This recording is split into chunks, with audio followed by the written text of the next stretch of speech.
এবারে রাজ্য বিধানসভা নির্বাচনে বিশেষ নির্বাচনী পর্যবেক্ষক হিসেবে নিয়োগ করা হতে পারে প্রাক্তন আইএএস সুব্রত গুপ্তকে। এবারের এসআইআর বা ভোটার তালিকার নিবিড় সংশোধন পর্বে বিশেষ ভোটার তালিকার পর্যবেক্ষক হিসেবে দায়িত্ব পালন করা সুব্রত গুপ্তকে তার পারফরমেন্সের উপর ভিত্তি করেই এই গুরু দায়িত্ব দিতে চলেছে জাতীয় নির্বাচন কমিশন। রাজ্য নির্বাচন কমিশন সূত্রে খবর, ওয়েস্টিনে মঙ্গলবারের বৈঠকে রাজ্য সরকারের শীর্ষ আমলাদের একথা জানিয়েও দিয়েছেন মুখ্য নির্বাচন কমিশনার জ্ঞানেশ কুমার।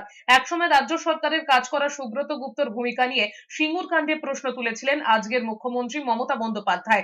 রাজ্যে শিল্প উন্নয়ন নিগমের managing director, east West metro প্রকল্পে কাজ করা সুব্রত গুপ্তর অবসরের সময় ছিলেন ভারত সরকারের খাদ্য ও প্রক্রিয়াকরণ মন্ত্রকের প্রধান সচিব। এবারের ভোটার তালিকা সংশোধন পর্বে তার কাজে সন্তুষ্ট হবার পরেই নতুন গুরুদায়িত্ব দেওয়া হতে পারে বলে খবর রাজ্য নির্বাচন দপ্তর সূত্রে।